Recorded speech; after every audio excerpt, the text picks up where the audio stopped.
Hi everyone, welcome back, or welcome if you're new here. This finals week, I had 3 final quizzes and over 50 hours of lectures and course materials to review. I just wanted to come on here to share some of the high impact study strategies that I'm using to get through such large quantities of materials efficiently. So the first and most important tip I'll say is to be selective. And generally, I like to use the 80-20 rule. 1 week before the exam, there's no way that you can review all of the content. And so it's very important to focus on the high yield material, material that maybe professors have mentioned is really important, that you need to pay attention to, or material that you've seen frequently being tested throughout the semester. So just plan in advance and make a list of topics that you think are really important and that would be worth your time reviewing 48 to 72 hours before your final exam. So just skip any basic concepts or examples or material that you've already gone through many times and focus on what really matters. The second tip that I'll mention is to speed things up. So generally, I like to watch my videos at 1.5 to 2 times the normal speed.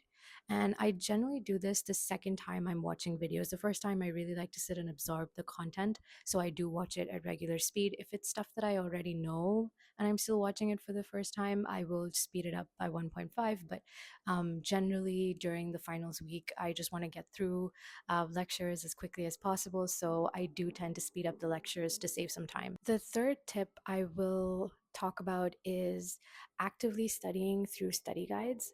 So what I like to do is I like to write 2 to 3 summary or bullet points from lecture material, so be it videos or be it the textbook readings, and write them into, like, it can just be a piece of paper, it can be into a notebook, and that becomes my study guide for my final exam. So for these study guides, I don't follow any rigid template. I'm just summarizing important information in the way that makes sense to me, and I make them as concise and easy to read as possible.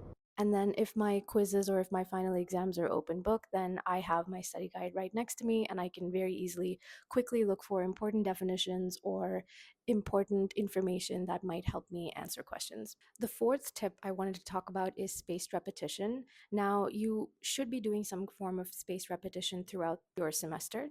Ideally, I would have reviewed the material at least once before reviewing it in the finals week. So my finals week would probably be my second pass, and most likely will be my third pass, because I like to go through materials at least 2 to 3 times before the final exam comes around, because that helps with retention and recall. One tool that you could use for that is either reviewing just your study notes or reviewing specific lectures that you think, specific videos that you think are really important, or you could even create flashcards. Like, for example, I'm sure you've heard of Anki. A lot of people use that, and that might be an automated way for you to keep reviewing material at specific intervals of time. And the last, but also a very important tip, is to practice. So practice questions, practice quizzes that your professors give you. Really spend time understanding your mistakes and your weak areas. Use these practice quizzes as a diagnostic and also to simulate exam conditions. So my courses offered plenty of practice quizzes, and I made sure to do pretty much all of them before finals week. And then I also made note of questions that I thought were really important and that seemed likely to be on the exam, because sometimes they test concepts in a unique way. So I would add those specific question and answers to my study guide. So again, these are just tips that have helped me. This is generally how I approach final exams. Take what you think might be helpful, and if you're also studying for an exam, I wish you all the best. Wish me luck as well. I hope I make it through this term. I hope that everything goes well.